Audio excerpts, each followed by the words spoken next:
Hello everyone. आज हम लोग फिजिक्स में एक नया टॉपिक इलेक्ट्रिसिटी पढ़ने वाले हैं और ये हमारा पार्ट 1 रहने वाला है। तो जैसा कि हम लोग पहले से पढ़ते आ रहे हैं कि पहले थ्योरी पढ़ते हैं, उसके बाद आपको एमसीक्यू सीरीज मिलता है, देन हम लोग अगर जरूरत पड़े तो न्यूमेरिकल भी करते हैं। तो इस चैप्टर में न्यूमेरिकल भी आपको करवाया जाएगा और एमसीक्यूज भी मिलेगा। तो चलिए पहले थ्योरी थोड़ा सा पढ़ते हैं, देखते हैं क्या है कंटेंट।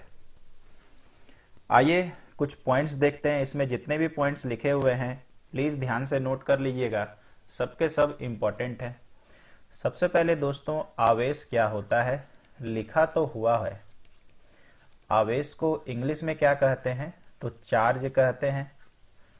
चार्ज एक ऐसा शब्द है जो जिंदगी का हिस्सा बन चुका है। हम लोग रोज के रोज मोबाइल को चार्ज प्रोवाइड करते हैं, जिसको हम लोग कहते हैं कि मोबाइल चार्ज करते हैं। हिंदी में हम लोग कभी नहीं कहते हैं कि मोबाइल को आवेश देते हैं। कितना भी गांव का बच्चा हो वो चार्ज ही बोलेगा, कभी आवेश नहीं बोलेगा। यानी ये चार्ज से हम लोग परिचित हैं, फिर भी ये आपके लिए अनजाना सा रहता है। क्यों? जब भी आपको मैं पूछूं कि आवेश का परिभाषा बताओ तो आपके पास जवाब नहीं होगा। तो देखिए आवेश का परिभाषा कैसे होता है, आप ध्यान से देखना। नीचे ऐसे फॉर्मूला लिखा हुआ है दोस्तों। आवेश का सिंबल होता है Q और Q बराबर होता है I इंटू टी। ध्यान रखिएगा ये Q आवेश का सिंबल है, इसका मात्रक जो होता है वो होता है कूलाम या कुलम्ब। ठीक है, ये जो I है ये करंट का सिंबल है और ये जो है विद्युत धारा भी बोल सकते हो, इसका मात्रक होता है एम्पियर, जिसको हम लोग कैपिटल A से दिखाते हैं। और ये T मतलब हो जाता है समय, जो आपका स्मॉल t है। तो यदि आप इस फॉर्मूला को जानते हो, यही हमारा चार्ज है। और जो काम आप रोज करते हो उसी को देखिए परिभाषा हम कैसे बदलते हैं। मान लीजिए ये आपका स्विच है, ये आपका मोबाइल है। आपने मोबाइल में एक तार लगाया, यहां पर सॉकेट से कनेक्ट किया और इस स्विच को दबाया। क्या क्यों करते हो ऐसा? चार्ज करने के लिए ना। उसी पे आते हैं। जैसे ही आप स्विच दबाते हैं उसमें से विद्युत धारा प्रवाहित होने लगती है और मोबाइल में जाने लगती है उस तार के द्वारा, जिसको आप केबल कहते हैं। अब जैसे ही विद्युत धारा जाती है, मोबाइल तो चार्ज होता नहीं है, मतलब उसमें आवेश तो समाहित नहीं होता है। तो यार कब होता है? जब आप उसे 5 मिनट 10 मिनट 15 मिनट के लिए छोड़ते हैं, और जितना देर छोड़ते हैं उतना ज्यादा वो आवेश मिलता है। तो परिभाषा कितना सिंपल है देखिए। किसी भी मशीन को या किसी भी मोबाइल को विद्युत धारा प्रवाहित जितने देर में हम करते हैं उतना ही उसे आवेश मिलता है। ये मैंने टूटी फूटी भाषा में आवेश का परिभाषा बनाने को सिखाया। दूसरे शब्दों में ट्राई करते हैं। विद्युत धारा और समय के गुणनफल को आवेश कहते हैं। मेरे हिसाब से बहुत क्लियरली आपको दिख रहा है। विद्युत धारा और समय के गुणनफल को आवेश कहते हैं। तीसरा परिभाषा ट्राई करते हैं और अच्छा। किसी भी परिपथ में जितने समय के लिए विद्युत धारा प्रवाहित होती है उसके परिमाण को आवेश कहते हैं। मान लीजिए 5 मिनट के लिए 5 एम्पियर की विद्युत धारा प्रवाहित हुई, तो यदि मैंने इनको मल्टीप्लाई किया तो 25 आ गया। और ये 25 क्या हो गया? ये परिमाण। परिमाण मतलब हमेशा याद रखिएगा एक न्यूमेरिकल वैल्यू होता है, और ये जो परिमाण आया इसी को आवेश कहा जाएगा। तो आज के बाद कभी मत बोलिएगा किसी को मेरे को आवेश नहीं आता है, क्योंकि रोज का हिस्सा बना हुआ है। ठीक है, आइए जो पॉइंट्स लिखा हुआ है यहां पे चलते हैं। सबसे पहले यहां पर आवेश देखिए क्या कहता है। आवेश परमाणु का एक मूल कण होता है। ये धनात्मक भी होता है, ऋणात्मक। तो बचपन से पढ़ते आए हैं कि चार्ज जो होता है वो प्लस भी होता है और माइनस। और हम लोग इसका लाइव एग्जांपल कहाँ देखते हैं? एक बैटरी खरीदिए, बैटरी में प्लस भी होता है और माइनस। प्लस को हम लोग मेल भी बोलते हैं, इसको फीमेल भी बोलते हैं। हाँ कि ना? है ना? आप लोग एकदम देखे ही होंगे। कोई भी डिवाइस है अगर उसमें बैटरी लगता है तो एक प्लस और माइनस होता ही होता है। तो इससे पता चला कि चार्ज जो है वो प्लस और माइनस होता है। तो मतलब रियल टाइम एग्जांपल से आपको याद करने में सुविधा होगा।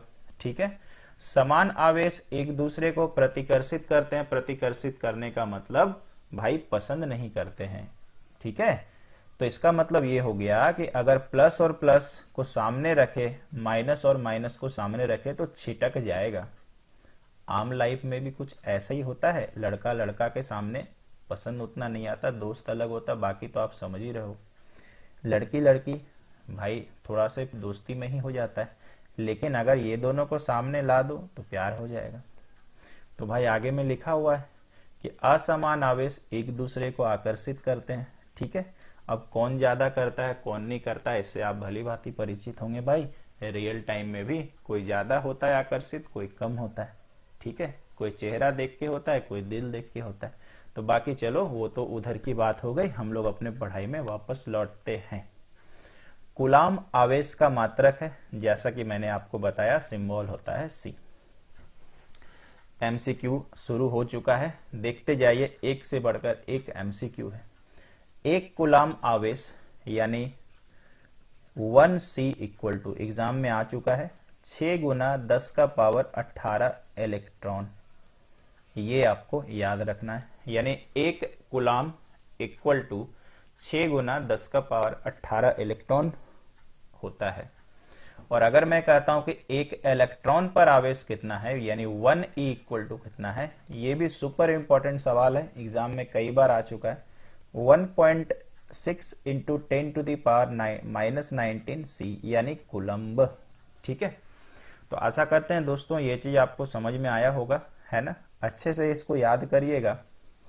नेक्स्ट अगर आप देखते हो तो Q इक्वल टू लिखा है N इंटू E यानी नंबर ऑफ इलेक्ट्रॉन, ठीक है। यानी इलेक्ट्रॉन की संख्या, N मतलब हो गया, E मतलब हो गया आवेश, ठीक है। यानी Q का आपने एक नया फॉर्मूला और पढ़ा, थोड़ा सा इसको ऐसे आप याद करना।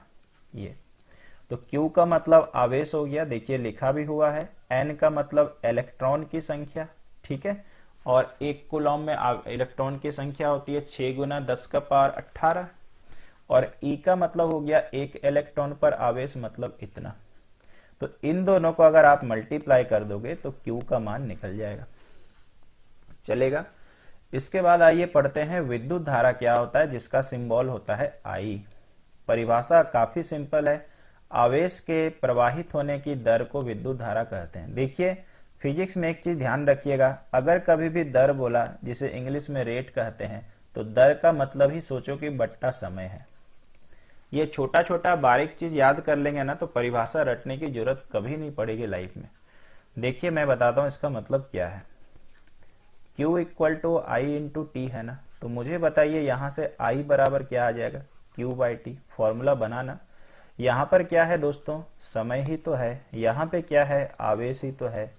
तो एक तो टूटा फूटा परिभाषा हम बोल सकते हैं कि विद्युत धारा क्या है, आवेश और समय का अनुपात। इसको एक अच्छी भाषा में क्या बोलेंगे, तो मैंने कहा कि जब भी बट्टा समय हो तो उसको दर मान लो। इसी के लिए लिखा गया है आवेश के प्रवाहित होने की दर को विद्युत धारा कहते हैं। यानी आवेश जो है समय के रेस्पेक्ट में एक क्वांटिटी है, और यही हमारा विद्युत धारा होता है। माफ कीजिएगा, विद्युत धारा जो है आवेश के समय के सापेक्ष आवेश है, ऐसा आप बोलना ज्यादा बेटर है। तो ये देखिए नेक्स्ट फॉर्मूला यही लिखा हुआ जो मैंने आपको बताया, और ये इन सिंबल लिखा गया है। विद्युत धारा का मात्रक क्या है, एम्पियर, मैंने पहले ही बता दिया है, ठीक है। 1 एम्पियर बराबर होता है 1 कूलॉम बाय 1 सेकेंड। यानी आप ऐसा कह सकते हो कि 1 एम्पियर या आप इन शॉर्ट 1A बराबर लिख सकते हैं 1C पर सेकेंड। आप पूछेंगे सर ऐसा क्या बात है कि ऐसा क्यों होता है, तो हम लोगों ने क्या पढ़ा है दोस्तों कि विद्युत धारा का मात्रक जो होता है वो एम्पियर होता है। अब इसका फॉर्मूला देखिए, तो आवेश का मात्रक क्या है, C कूलम, इसका मात्रक सेकेंड, तो C बाय S, इसी को तो फिजिक्स में C अपॉन S लिखते हैं। यानी कहने का तात्पर्य है कि 1 एम्पियर जो होता है 1 कूलम पर सेकंड के बराबर होता है। एक अच्छा रिलेशनशिप है। इन दोनों में अगर एग्जाम की बात करें तो लास्ट वाला कई बार आ चुका है, तो आप दोनों याद करके जाइएगा। 1 मिली एम्पियर, ध्यान रखिएगा, M फॉर मिली हो गया, हिंदी में भी लिखा है। 1 मिली एम्पियर बराबर होता है 10 का पावर -3 एम्पियर। कहने का तात्पर्य यह है कि आप इसको ऐसे भी याद रख सकते हो 1/1000। अगर एग्जाम में ट्विस्ट करेगा तो मैथमेटिक्स तो आपका अच्छा है ही, ऐसे भी याद कर सकते हैं। ये जो सवाल लास्ट वाला है, ये पूछने का ढंग हमेशा से ही ऐसा रहा है। ये म्यू पढ़ा जाता है और म्यू को हम लोग हिंदी में देखते हैं तो माइक्रो हो जाएगा, A फॉर एम्पियर। तो 1 माइक्रो एम्पियर जो होता है वो 10 का पावर -6 एम्पियर के बराबर होता है। तो आशा करते हैं इस स्लाइड में एक एक चीज मैंने आपको बहुत बारीकी से बताया। मेरे हिसाब से मैंने कुछ भी नहीं छोड़ा है जो आपको डाउट बाद में क्रिएट करेगा। ऐसे कुछ होगा तो आप मुझे जरूर पूछिएगा। आइए चलते हैं अगले स्लाइड पे। ये अगर आप देख सकते हो तो विद्युत धारा को एमीटर द्वारा मापा जाता है। तो मैंने आपको पहले क्या बताया कि विद्युत धारा का मात्रक क्या होता है, तो एम्पियर होता है ना, जिसका इन शॉर्ट हम लोग ए कहते हैं। और अगर पूछा जाए कि विद्युत धारा को मापने वाले यंत्र का नाम क्या है, यानी मशीन का नाम क्या है, तो वो यहां पे लिखा हुआ है, दिस इज कॉल्ड एमीटर। चलेगा ना, कोई तकलीफ नहीं है। एमीटर सर दिखता कैसे है, किसी सर्किट में कैसे पता करेंगे, तो एक सर्कल होगा, ऐसे तो यहां है फिर भी हम बना रहे हैं। और हमेशा याद रखिएगा विद्युत धारा है मतलब प्लस माइनस होगा, यानी मेल फीमेल ऑब्वियसली यहां पे रहेगा। ठीक है, इलेक्ट्रिसिटी में भी इसको मेल फीमेल कहा जाता है सॉकेट के तौर पे। ठीक है, चलिए, मतलब प्लस चार्ज माइनस चार्ज हमेशा रहेगा। आगे काफी सारे पॉइंट हैं और एक से बढ़कर एक, आप किसी को मत छोड़िएगा।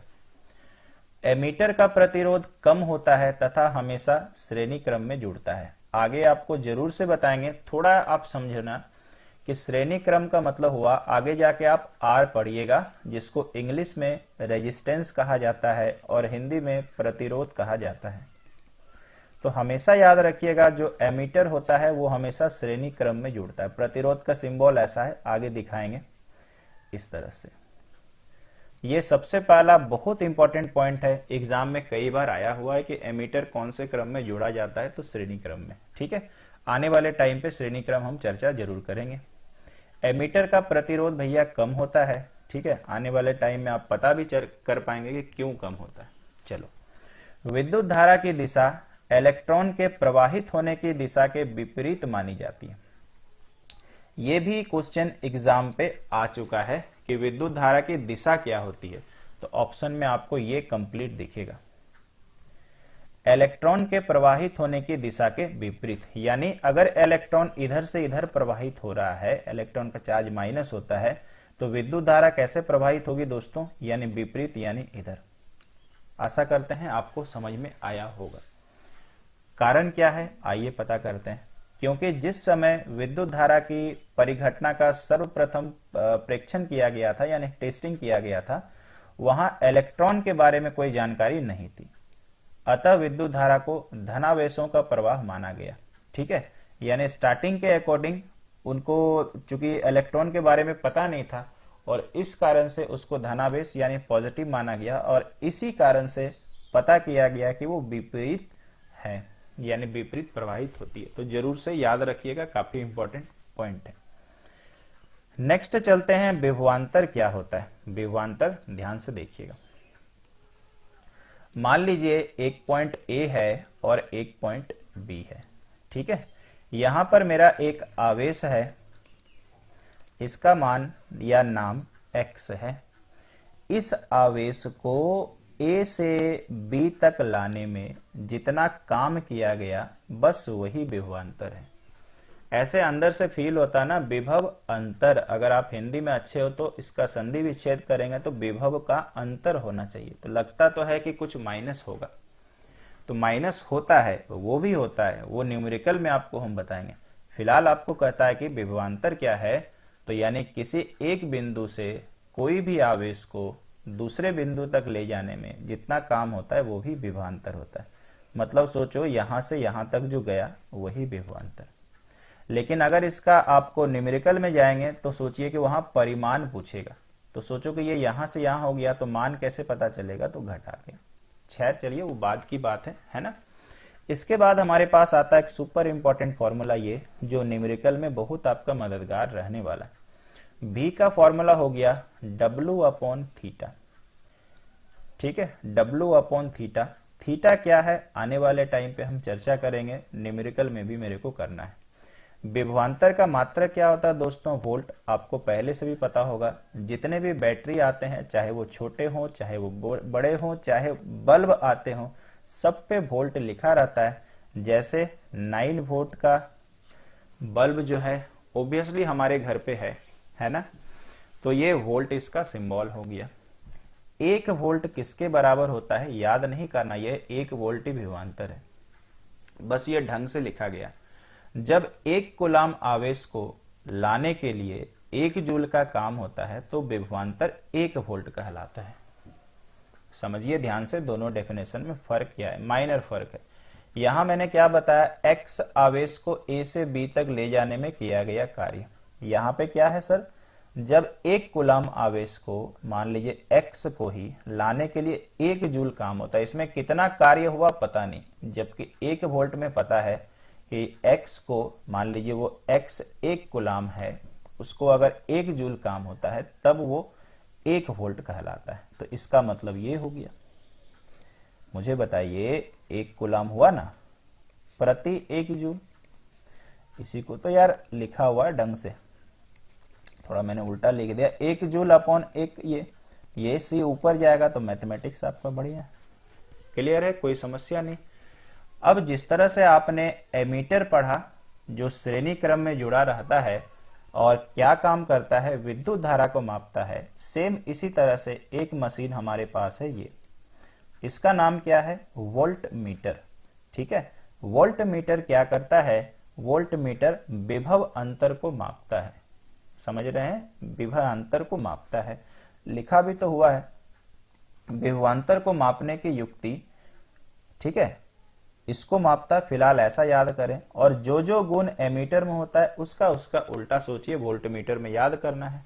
कहने का मतलब ये हो गया दोस्तों कि एमीटर का प्रतिरोध क्या मैंने बताया, कम होता है, जबकि इसका प्रतिरोध अधिक होता है। क्लियर है, जस्ट उसका उल्टा है। जब न्यूमेरिकल पढ़िएगा, इसका फोटो पढ़िएगा, इसका समीकरण पढ़िएगा तो अपने आप पता चलेगा क्यों कम या ज्यादा होता है। आगे जाते हैं। वोल्ट मीटर का प्रतीक एकदम सेम एमीटर के जैसा, एमीटर में सर्कल के अंदर ए लिखा रहता है, वोल्ट मीटर में भी बाकी प्लस माइनस होता है। अगला हमारे पास पॉइंट है सेल। सेल मतलब CELL, जो आपके और मेरे सबके मोबाइल में है। यह एक सरल युक्ति है, यानी एक मशीन है जो विभवांतर को बनाए रखती है। यानी किसी भी सर्किट में, किसी भी मशीन में अगर विभवांतर है तो वो सेल उसको करता है। जैसे हमारा टॉर्च ढंग से काम कर रहा, जैसे हमारा रिमोट ढंग से काम कर रहा, क्यों काम कर रहा, क्योंकि आपका उसमें सेल है और एक जगह से दूसरे जगह को आवेश ले जा रहा। जैसे आपने बैटरी से, माफ कीजिएगा, रिमोट से बटन दबाया, स्विच ऑफ किया टीवी का या स्विच ऑन किया तो तुरंत एक्टिव होता है ना। तो जैसे ही आप उंगली से बटन दबाते हो तो वहां क्या होता है, विभवांतर परफॉर्म होता है या वोल्ट परफॉर्म होता है, यानी आवेश को पहुंचाया जाता है कहां तक, आपके सेंसर तक। और ये काम कौन करता है, आपका सेल करता है। यानी अगर आप बैटरी निकाल दो तो वो डिवाइस कुछ भी काम का लायक नहीं रहेगा। तो ये इसका मतलब था। ठीक है, नेक्स्ट पॉइंट, विद्युत धारा हमेशा उच्च विभवांतर से निम्न विभवांतर की तरफ प्रवाहित होती है। वेरी वेरी इंपॉर्टेंट पॉइंट, जरूर याद रखिएगा, एग्जाम पे आया हुआ है। विद्युत धारा जो होता है, मान लीजिए मैंने कहा V1 का मान 5 वोल्ट है, V2 का मान 3 वोल्ट है। ऐसे करके भी सवाल हो सकता है। आपको कहेगा कि किधर से किधर प्रवाहित होगा, V1 से V2 की ओर, V2 से V1 की ओर, V1 से V1 की ओर, V2 से V2 की ओर, ऐसी ऑप्शन रहेगा। तो मैंने क्या कहा, उच्च से निम्न, यानी V1 से V2 की ओर। समझिएगा ध्यान से, क्योंकि थ्योरी के साथ साथ हमें, अगर ये मेरे को बस पढ़ के सुना देना होता तब तो भाई हम पढ़ाते ही नहीं ना। तो आपको कुछ ना कुछ एक्स्ट्रा भी इसमें दिखाना है कि ऐसा पॉसिबिलिटी है। अगला क्या पढ़ेंगे दोस्तों, विद्युत जो परिपथ होता है ना, जो उसमें उपयोग होता है, उसमें क्या क्या सिंबल यूज होता है। तो इसमें से मैंने आपको बताने वाले हैं कि क्या सवाल एग्जाम पे आ चुका है। आपके पास 1 से लेके 11 है, ध्यान से देखिए क्या क्या आया है। पहले क्या क्या आया वो बताते हैं। 8 नंबर वेरी इंपॉर्टेंट, विद्युत बल्ब, विद्युत सेल, आगे चले जाते हैं। ये इसके बाद चले आते हैं ये 5 जो है ना एग्जाम में आ चुका है, आपके सामने सारा चीज है। आइए एक एक करके देखते हैं। सेल सबसे आसान है भाई। सेल को समझना है तो एक बड़ा दागी, एक छोटा दागी, इधर में लगा दो, इधर में लगा दो, एक तरफ प्लस एक तरफ माइनस। हमेशा ध्यान रखिएगा जो बड़ा दागी होगा उधर ही प्लस होगा, जो छोटा दागी होगा उधर ही माइनस होगा। ये आपको याद रखना है। ये हो गया दोस्त विद्युत सेल। इसके बाद बैटरी अथवा सेल का संयोजन। तो इसको बताने के पहले इसको मारिए गोली। मेरे को सबसे पहले समझना है सेल और बैटरी में क्या अंतर है। सेल जो होता है वो एक ही होता है और बहुत सारे सेल से मिलके बैटरी बनता है। ये हमेशा आप याद रखना। फिर से सुनिए, बैटरी जो होता है सेल से मिलके बनता है, ऐसे याद रखना है। सेल अपने आप में यूनिक होता है, यानी अगर हम कहते हैं तो बैटरी जो बेचारा है ना वो सेल पर निर्भर है। जब तक सेल नहीं तब तक बैटरी का अस्तित्व नहीं है। ठीक है, इसी कारण से देखिए बैटरी में काफी सारा सेल है। एक सेल यहाँ पे है, एक सेल यहाँ पे है, एक सेल यहाँ पे, 3 सेल जुड़ के एक बैटरी बना। तो ये दोनों में डिफरेंस है। तो परिभाषा बताइए, याद हुआ ना। बहुत सारे सेलों को मिलाकर जो युक्ति बनती है, जो मशीन बनता है, उसी को बैटरी कहते हैं। चलेगा भाई, आगे बढ़ते हैं। प्लग, कुंजी अथवा स्विच। हमारे वहां पे जो स्विच होता है, ठीक है ना, कई बार जो है ना किताबों में चित्र आप इस तरह से देखिएगा, इस तरह से। ठीक है, ये ओपन रहेगा तो खुला हुआ है, इसको अगर लगा दें तो बंद रहेगा। लेकिन एग्जाम पे ये वाला नहीं आता है। तो कौन सा आएगा? जो आपको यहां पर दर्शाया गया है। अगर मैंने बोला कि स्विच कैसे होता, आप हिंदी में प्लग, कुंजी, तो खुला वाला स्विच कैसे होगा दोस्तों? ऐसा ब्रैकेट, आपको मैथ में जैसा, ये प्लस ये माइनस। बंद वाला स्विच कैसे होगा? बंद वाले में बस इतना याद रखना, ये बंद। और अगर ये बंद होगा तो चार्ज तो प्रवाहित बिल्कुल नहीं होगा, इसलिए चार्ज का सिंबल नहीं देना है। आपको मालूम है एग्जाम में भ्रमित करने के लिए क्या करेगा, पहले ही ऑप्शन दे देगा और ऐसा, तो बच्चा धड़ाधड़ मार के आ गया और मार के आ गया तो गलत हो गया। क्योंकि अगर बंद है तो चार्ज लेस है, यहाँ पे जैसे स्विच दबाएंगे तब चार्ज का सिंबल आएगा। ये भी एक इंपॉर्टेंट चीज है, समझ रहे हैं ना। कुछ कुछ बातें आप ध्यान से सीखिएगा।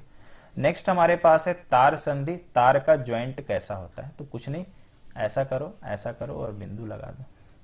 बिना संधि के तार, मतलब बिना संधि का मतलब ज्वाइन नहीं कर रहा, टच नहीं कर रहा। तो अगर मान लीजिए मेरे को एक तार दिखाना है ऐसे, तो सोचोगे ये टच कर गया, ये बिंदु दिखा दिया ना, टच कर गया। अगर मेरे को दिखाना कि ये टच नहीं कर रहा, ठीक है ना, तो अगर मेरे को ऐसा दिखाना तो ये ऐसा करके कटोरी बना दो और ऐसा कर दो। यहाँ पे भी देखिए यही काम किया गया। ये सीधा दागी, ऊपर वाला तार को टच नहीं कराना है, ये कटोरी बना के ऐसे कर दीजिए। चलिए, समझ में आ रहा होगा, मजा भी आ रहा होगा। अगला क्या है हमारे पास? विद्युत बल्ब। बल्ब का सिंबल आप पहले से जानते होंगे। कैसे होगा दोस्तों? ऐसे करके ऐसे। कई बार गवर्नर के साइन भी बल्ब की तरह ही जैसे होते हैं। ठीक है, जितना पढ़ा लिखा आदमी उतना ढंग का साइन होता नहीं है। ठीक है, तो देखिएगा हमारे जितने ऊंचे ऊंचे पोस्ट में ना बड़ी जबरदस्त साइन रहता है। तो खैर ऊंचे पोस्ट वाले का साइन अगर खराब भी हो तो भी अच्छा रहता है भाई। अगला हमारे पास है प्रतिरोध। प्रतिरोध ऐसा ऐसा होता है, ठीक है, दांत निकला हुआ। ठीक है, अब यार कि ये जो आप देख रहे हो ना, ये प्रतिरोध आगे भी ऐसे हम डिस्कस करेंगे। ये जो ऐसा निकला निकला रहता है ना, इससे कुछ मेरे को अंदर से फीलिंग आता है जो मेरे को बताना है आपको। अगर मैंने एक सीधा दागी टान दिया और अगर मैंने इसको टेढ़ा टेढ़ा टेढ़ा टेढ़ा कर दिया, मैंने आपको बोला कि यहां पर एक बॉल है, लुढ़का दो, बॉल प्यार से जाएगा। और यहां पे जो बॉल है लुढ़का दो, ऐसे ऐसे करके जाएगा, बड़ी गुस्सा में जाएगा बॉल। रुकते फिरते टहलते, जैसे बस में जाते थे ना, आए कुछ सालों पहले गड्ढा होता था, पूरा अंदर से गुस्सा आता था, कुदाते ले जाता था। अभी एकदम स्मूथ चलता है। यानी पहले कहा जाए तो बहुत सारा गड्ढा था, यानी प्रतिरोध ज्यादा था। अभी स्मूथ चलता है तो भैया प्रतिरोध कम है। ये समझाने का एक मुहावरा मैंने बोला, उससे आप टैली मत कर लीजिएगा।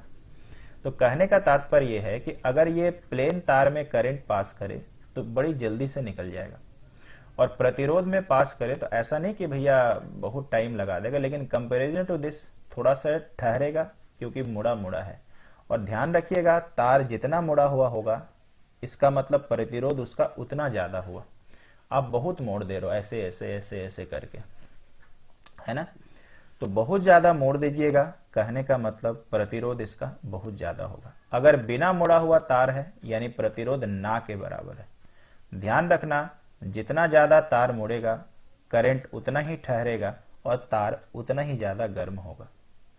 यानी इसका निष्कर्ष समझ में आया, जितना ज्यादा प्रतिरोध तार उतना ज्यादा गर्म होगा।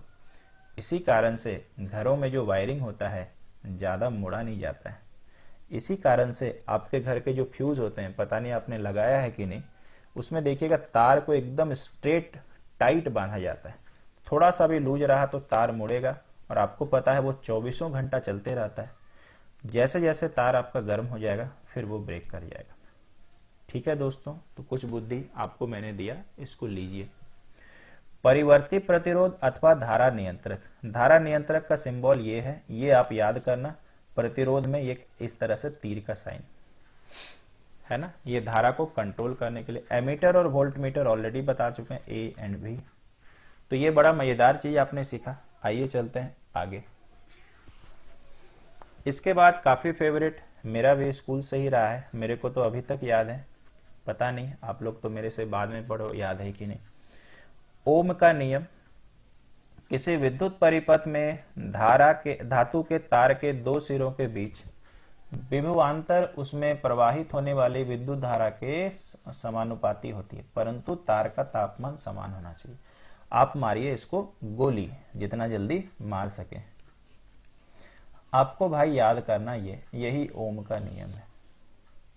ठीक है, बस इसमें आपको याद क्या होना चाहिए, तापमान समान, क्योंकि एक एक चीज इंपॉर्टेंट है भाई। एग्जाम में जो सवाल आता है याद करना, हमेशा एनसीईआरटी का आपको उपयोग करना है। हम भी आपको जो नोट्स बना के दे रहे हैं एनसीईआरटी, फिर एक्स्ट्रा जो देना पड़ता है इधर उधर से इकट्ठा करके देते हैं। तो भी समानुपाती आई कब होगा, जब तापमान समान होगा। बात समझ में आया।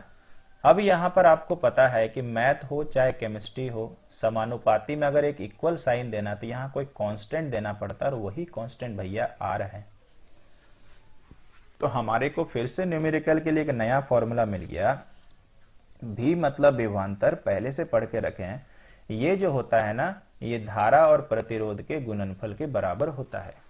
और आर यहां पे क्या है भैया, आर एक हमारा स्थिरांक है, या आप लोग इसको नियतांक कह सकते हैं, या इसको इंग्लिश में कांस्टेंट कह सकते हैं, जिसको हम लोग प्रतिरोध कहते हैं। वही मुड़ा मुड़ा वाला चीज जो मैंने आपको पहले बताया।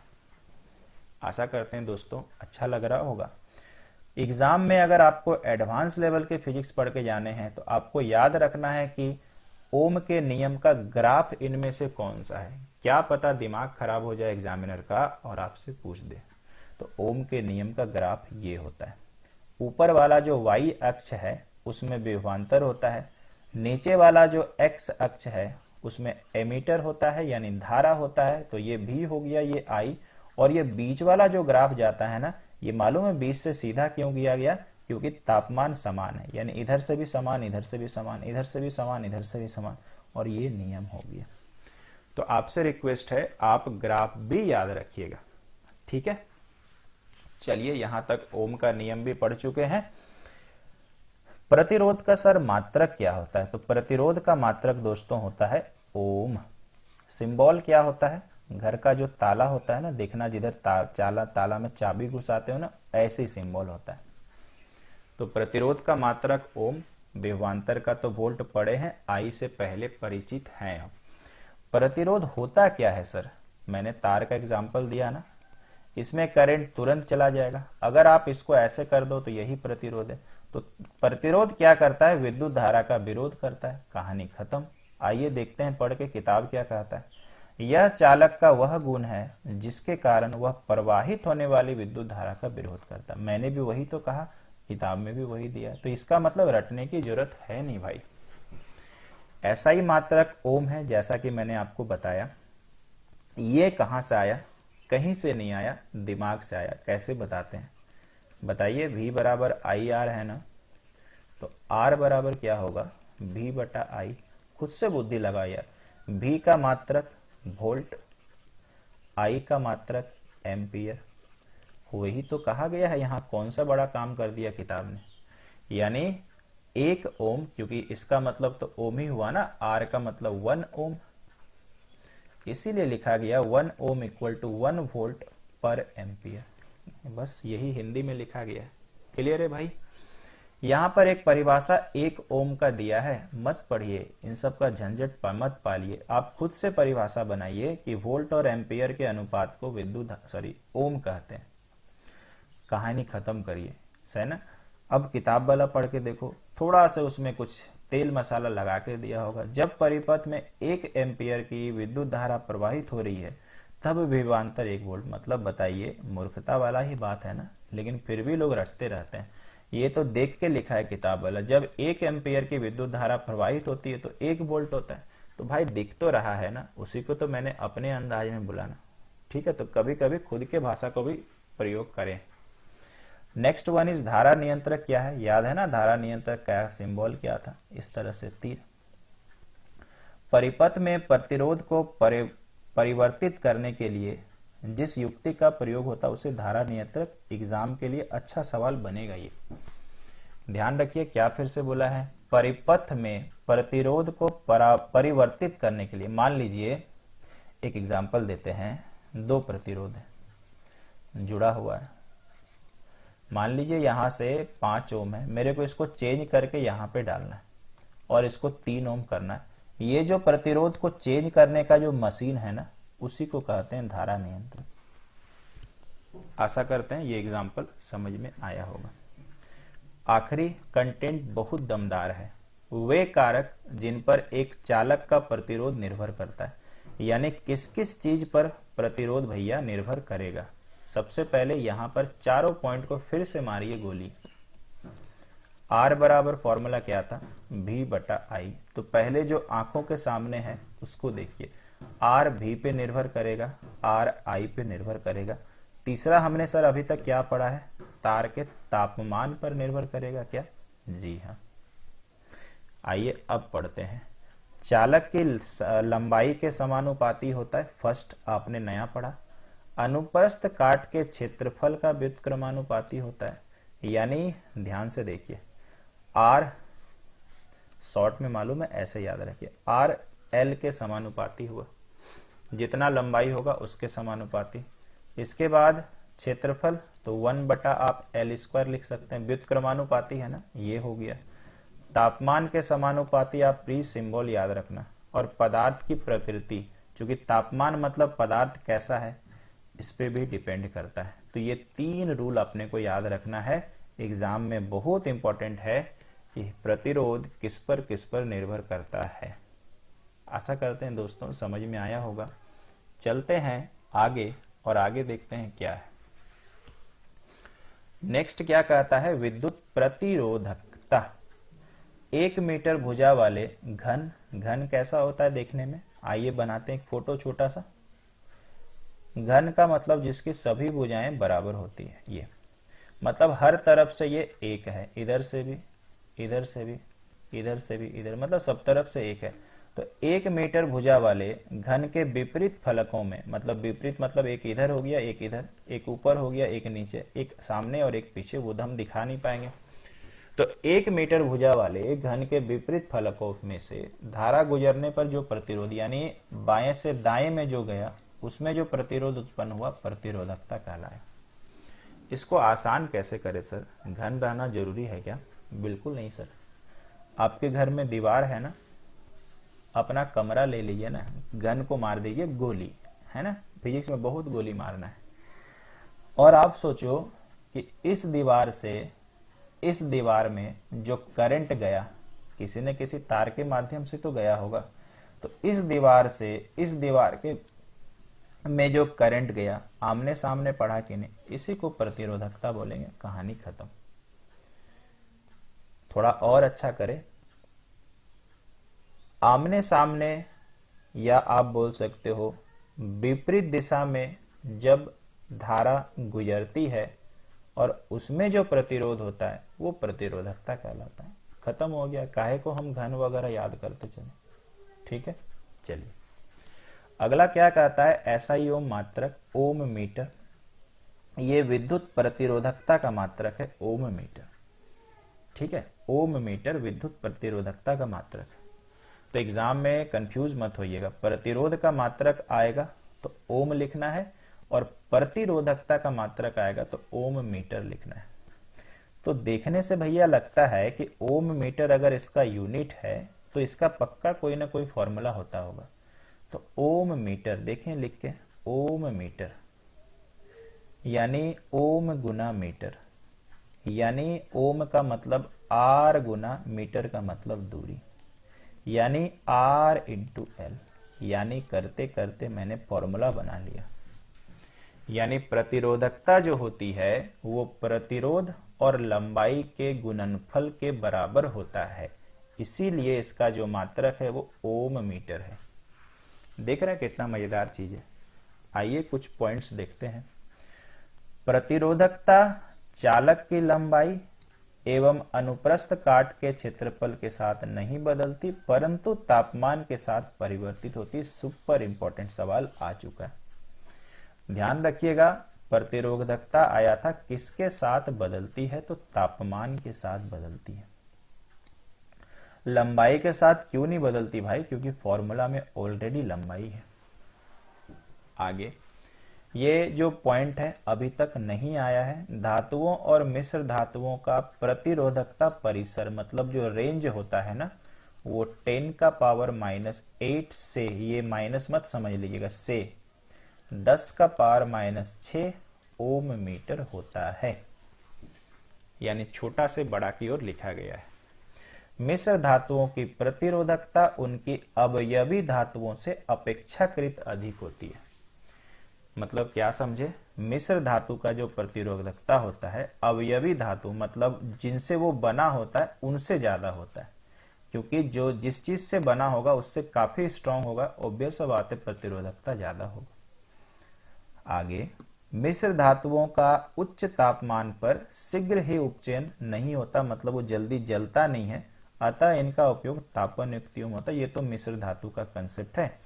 तांबा और एल्युमिनियम का उपयोग विद्युत संचरण के लिए किया जाता है क्योंकि उनकी प्रतिरोधकता कम होती है। ठीक है, आशा करते हैं समझ में आ गया होगा। यहां पर एक मुझे याद आता है नाइक्रोम, और मुझे एक याद आता है टंगस्टन। तो आपको पता है कि टंगस्टन से आपने बचपन से जुबान पे चिपका के रखा है कि भाई विद्युत बल्ब का फिलामेंट में टंगस्टन का तार होता है। एक आप और चिपका के रखे होंगे कि आर्गन गैस भरा जाता है, ऐसे नियोन भी भरा जाता है भाई। ठीक है, खैर वो बाद की बात है, एमसीक्यू में आएगा। तो विद्युत बल्ब के फिलामेंट में सर टंगस्टन ही क्यों लगता है? ठीक है, क्योंकि इसका जो गलनांक है वो उच्च होता है। गलनांक तो सर अभी हमने पढ़ा नहीं है, तो गलनांक का मतलब सिंपल सा बात है कि जो ज्यादा देर से गलता है। अब आपका बल्ब दिन रात जले हुए है तो तुरंत तो यार खराब नहीं होता है, इसलिए तो वारंटी आता है। तो इसका मतलब ये हो गया जो जल्दी ना गले वही गलनांक उच्च होना होता है। उसी तरह से नाइक्रोम का अगर हम बात करते हैं तो ये हीटर में लगा हुआ रहता है, इसका भी गलनांक काफी उच्च होता है। दोनों में अगर पकड़े तो टंगस्टन का गलनांक सबसे ज्यादा होता है, और पूरे में पकड़े तो भी टंगस्टन का गलनांक सबसे ज्यादा होता है। आशा करते हैं दोस्तों समझ में आया। सर प्रतिरोध का क्या, तो आपने फिलामेंट में देखा है पुराने बल्ब का ऐसा जो दिखता है, और हीटर में तो पूरा स्प्रिंग ही लगा रहता है, काफी मुड़ा रहता है। तो बताइए कि इतना मुड़ा रहता है तो तार तो गल जाना चाहिए, लेकिन चूंकि इनका गलनांक ही इतना ज्यादा है, मतलब बहुत ज्यादा तापमान आएगा तब गलेगा, तो उस हिसाब से बनाया भी जाता है। तो इसका मतलब हम लोग कह सकते हैं कि नाइक्रोम का प्रतिरोध बहुत अधिक होता है, टंगस्टन का प्रतिरोध भी बहुत अधिक होता है। और यार अधिक होगा तब तो हीटर गर्म होगा, तब तो खाना पका के देगा। समझ में आया? इसीलिए अगर किसी ने बचपन में अपने घर पे हीटर जलता हुआ देखा है तो उसमें वोल्टेज का काफी रोल है। जब तक वोल्टेज अच्छा ना रहे तब तक वो गर्म नहीं होता है जल्दी, और खाना भी नहीं बनता है। तो चलते चलते बात आ गई थी, चूंकि ये एमसीक्यू सीरीज में मिलेगा आपको, तो मैंने सोचा क्यों ना अभी बताया जाए। आगे चलते हैं। अगला हम लोग पढ़ने वाले हैं प्रतिरोधकों का श्रेणी क्रम संयोजन। ऐसे अगर हम एक लाइन में बताएं तो श्रेणी क्रम होता है कुछ ये प्लस डॉट डॉट, यानी अगर 2 या 3 प्रतिरोध श्रेणी मतलब एक के बाद एक के बाद एक जुड़े हुए रहे तो उसमें सबको जोड़ के जो आता है, ये जो आर आया ना, इसको हम लोग दोस्तों कहेंगे समतुल्य प्रतिरोध, यानी इसको इंग्लिश में कहा जाएगा रिजल्टेंट रेजिस्टेंस। ठीक है, तो ये सबसे आसान है, आराम से आप जोड़ के कर सकते हो। यहां पे जो लिखा हुआ है ना, ये एक प्रूफ दिखा रहा, तो थोड़ा सा इस पे चर्चा करेंगे। ये एक देखिए सर्किट है, आपको पता ये बैटरी लगा, सेल नहीं लगा, क्योंकि देखो बहुत सारा सेल मिला के बैटरी बनता है, तो प्लस माइनस है। यहां पर आप देख रहे हैं कि एक स्विच है और स्विच जो है वो खुला हुआ है ना, माफ कीजिएगा बंद है, खुला हुआ नहीं, ये देखो सिंबल है मतलब बंद है, के मतलब की। यहां पर एक वोल्ट मीटर लगाया है, क्यों लगाएंगे सर? क्योंकि वोल्ट मीटर विभवांतर को मापता है दो प्रतिरोध के बीच। और एक एमीटर है, क्यों लगाएंगे सर एमीटर? विद्युत धारा के लिए, विद्युत धारा को मापेगा। यानी किसी भी एक सर्किट में एमीटर होना जरूरी है, वोल्ट मीटर होना जरूरी है और बैटरी होना जरूरी है। आइए प्रूव करके दिखाते हैं। आपको यदि याद होगा, अगर आप सीरियसली पढ़ रहे होंगे, तो हमने एक फॉर्मूला ताजा ताजा पढ़ा है, V बराबर IR। आइए प्रूव करके देखते हैं। सबसे पहले यहां से दोस्तों आइए, प्रत्येक प्रतिरोधक में एक समान धारा प्रवाहित हो रही है, मतलब सोचो सब जगह धारा कांस्टेंट है। एक कंसेप्ट होता है कि जो कुल विभवांतर होता है वो व्यक्तिगत प्रतिरोधों के विभवांतर का योग होता है। कहने का मतलब कि R1 के लिए अगर विभवांतर V1 है, R2 के लिए V2 है, R3 के लिए V3 है, तो V बराबर होगा V1 plus V2 plus V3। मुझे बताइए, अगर V बराबर IR होता है तो V1 बराबर कितना होगा? I1 R1। तो अगर मैंने यहां देखा तो यार धारा तो हर जगह सेम जा रहा, इसका मतलब I को I रखेंगे, केवल R1 होगा। V2 में क्या बदलेगा? R2 आएगा। V3 में क्या बदलेगा? R3। वही तो भाई किया हुआ है। फिर से क्या किया इसने, यहां पे दिखाते हैं, ये V हो गया। यहां पर इसने क्या किया दोस्त, कि यहां पर आपका IR1 हो गया प्लस IR2 हो गया प्लस IR3 हो गया।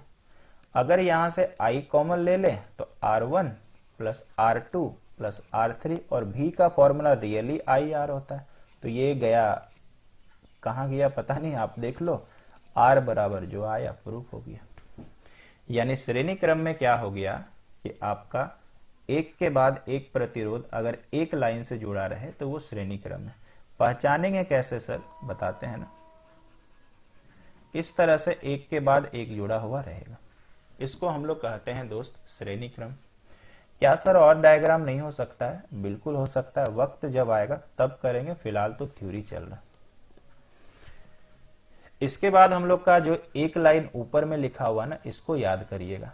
एकल तुल्य प्रतिरोध सबसे बड़े व्यक्तिगत प्रतिरोध से बड़ा, इसका मतलब हम न्यूमेरिकल में बताएंगे। पार्श्व क्रम, इसका मतलब हम लोग कह सकते हैं समांतर क्रम। और समांतर क्रम में दोस्तों फॉर्मूला होता है ये 1/R, ये डिवाइड में चला जाता है, 1/R1 plus 1/R2 plus dot dot, जितना प्रतिरोध रहेगा 1 करते जाइए।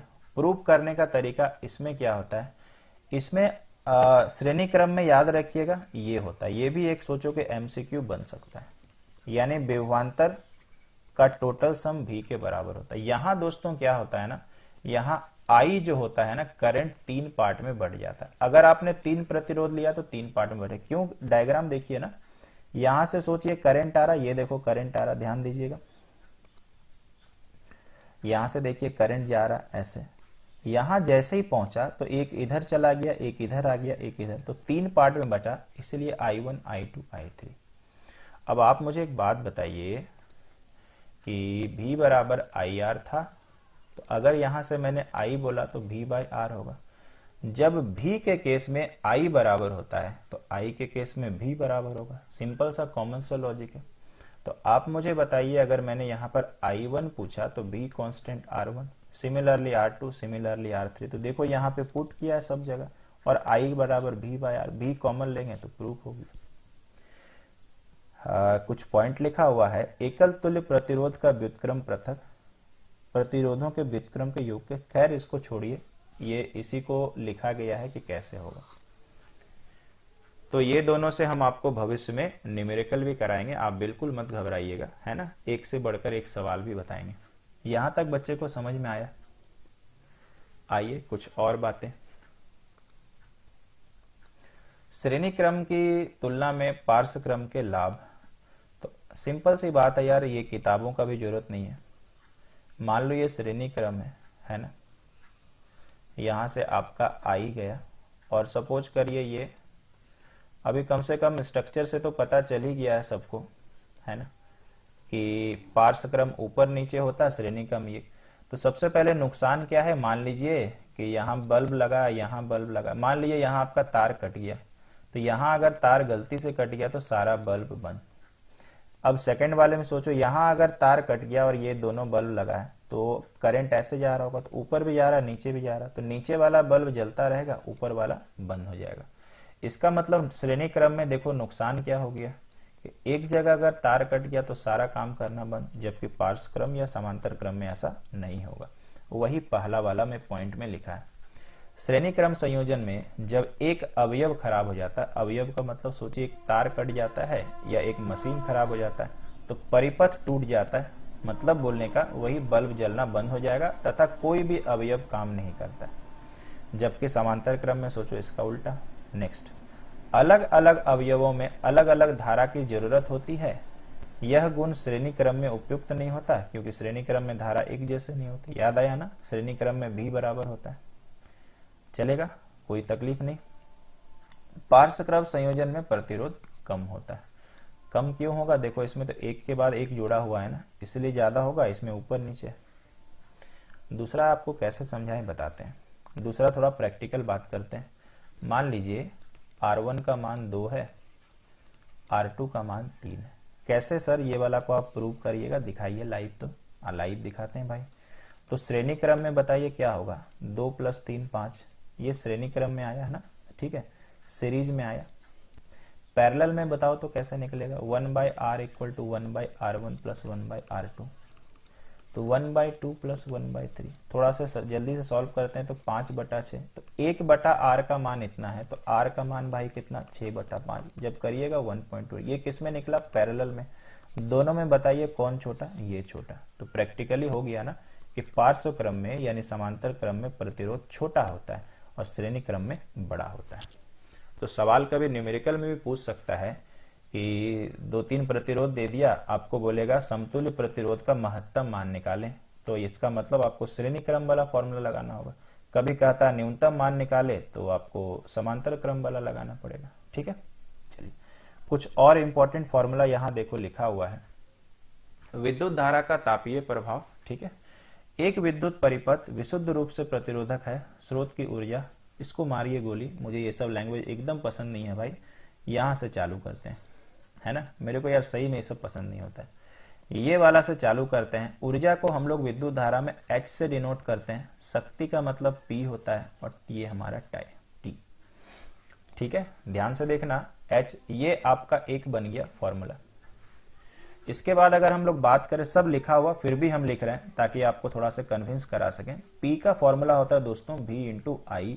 P का मतलब क्या होता है, शक्ति। V मतलब आप परिचित हैं, I मतलब परिचित है। अगर मैंने इक्वेशन नंबर 1 में इसका मान रख दिया तो ये हो जाएगा VI × T। ये हमारा दूसरा नंबर एक फॉर्मूला बन गया। क्लियर है। अब अगर आप तीसरा फॉर्मूला बनाना चाहते हो तो फिर पॉसिबल है। मुझे बताइए V का फॉर्मूला क्या होता है, IR × IT।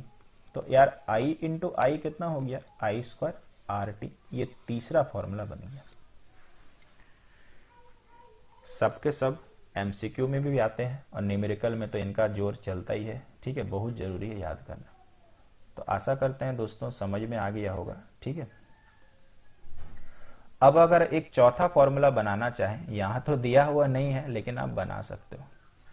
H = VIT आया था ना, ध्यान से देखिएगा, V × Q हो जाएगा। और याद करिए ये W का भी फॉर्मूला शुरू में था, क्योंकि IT Q = IT होता है क्या, जितना देर के लिए विद्युत धारा प्रवाहित, तो शुरू में तो पढ़े, एक फॉर्मूला ये भी बनेगा। चलेगा भाई, कोई तकलीफ तो नहीं। अच्छा, यहां से सर कुछ और बनेगा क्या, देखें तो आई स्क्वायर है तो आई इंटू आर इंटू टी लिख दें, तो आई टी का मतलब फिर से क्यू, यानी क्यू आई आर। देख रहे हो, एक से बढ़कर एक फॉर्मूला बन रहा भाई, तो इसको आप पक्का प्रैक्टिस करिएगा, ठीक है। इसके बाद हमारे पास है आखिरी स्लाइड।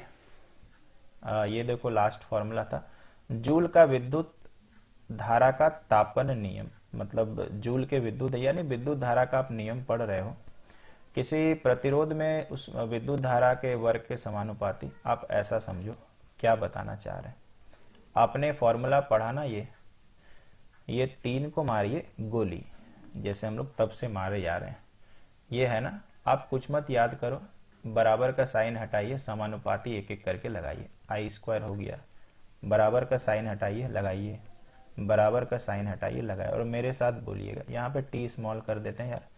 अब ये बताइए, जो उसमें ऊर्जा हुआ आई स्क्वायर यानी विद्युत धारा के वर्ग के समानुपाती हुआ, याद हो गया। विद्युत, फिर उसमें ऊर्जा जो हुआ प्रतिरोध के समानुपाती हुआ, याद हो गया। फिर उसमें ऊर्जा जो हुआ समय के समानुपाती। यही तो लिखा है तेल मसाला लगा के, पढ़ लीजिएगा आप, भविष्य में आपके पास समय ही समय है, ठीक है भाई, कोई तकलीफ नहीं। कुछ और पॉइंट्स देखते हैं। तापन प्रभाव हीटर प्रेस आदि में वांछनीय होता है, मारिए गोली, यूजलेस है। विद्युत बल्ब में अधिकांश शक्ति उष्मा के रूप में प्रकट होती है, आप भी बचपन से जानते हो और हम लोग भी, तो इसको भी मार देते हैं गोली, जानने की जरूरत नहीं, ये सुपर इंपॉर्टेंट पॉइंट है। विद्युत बल्ब का तंतु, जैसा कि मैंने बोला, फिलामेंट टंगस्टन का बना होता है, क्योंकि उच्च तापमान पर उपचयित नहीं होता। इतना शुद्ध लिखने का नहीं भाई, उच्च तापमान पर ये गलता नहीं है, ठीक है। चलो, इसका गलनांक कितना होता है, 3380। और अगर ये वीडियो यहां तक कोई पूरा गलती से देख ले, ठीक है, जो बहुत कम उम्मीद है, तो मुझे नाइक्रोम का कमेंट करके बताइएगा गलनांक कितना होता है, ठीक है।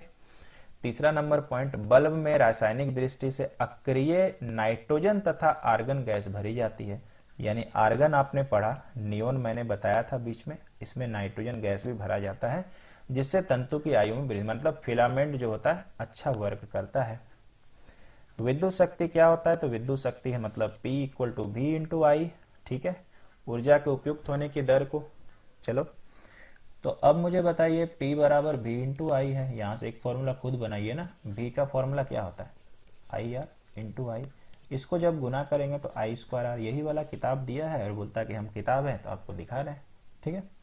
यहां तक भी क्लियर हो गया भाई। इसके बाद एक फॉर्मूला ये लोग फिर बनाया, V²/R। कैसे बनाया सर, आइए देखते हैं। P = VI था क्या, ठीक है। अच्छा, V = IR होता है क्या, अच्छा ये भी होता है सर। तो I बराबर कितना निकलेगा, V/R, बैठाइए, काम निकल गया। I = V/R, तो बताइए हुआ ना V²/R, ये भी न्यूमेरिकल में काम आएगा। शक्ति का मात्रक क्या है, बचपन से पढ़ रहे हो सर, वाट है, क्लियर। 1 वाट = 1 वोल्ट 1 एम्पियर। किधर से आया सर, इसमें मात्रक बैठा है, ये वोल्ट ये एम्पियर। ऊर्जा का व्यवहारिक मात्रक यानी मीटर मीटर में जो होता है kWh, किलोवाट घंटा। 1 किलोवाट घंटा में याद रख लीजिएगा 3.6 × 10⁶ जूल। कैसे आया सर, 1 किलोवाट को 1000 करो, घंटा को 3600 करो, कर देते हैं अगर आपको गुस्सा लग रहा तो। 1 किलोवाट घंटा, 1 किलोवाट में 1000 वाट, और ये आपका यार 3600 सेकेंड, गुना करिएगा ना तो ये आ जाएगा 36 के बाद 1 2 3 4 5, साइंटिफिक नोटेशन में लिखना जानते हो तो ये। और 1 किलोवाट घंटा आपके मीटर के 1 यूनिट के बराबर होता है, क्लियर है। तो ये था हमारा पार्ट 1, कैसा लगा मुझे बताइएगा और अच्छे से अध्ययन करिए। अभी पार्ट 2 भी आएगा, MCQ सीरीज में न्यूमेरिकल भी आपको जरूर से कराएंगे। तो चलिए भाई, अभी के लिए इतना ही, इसके पार्ट 2 पे काफी जल्द मिलते हैं। Thank you so much.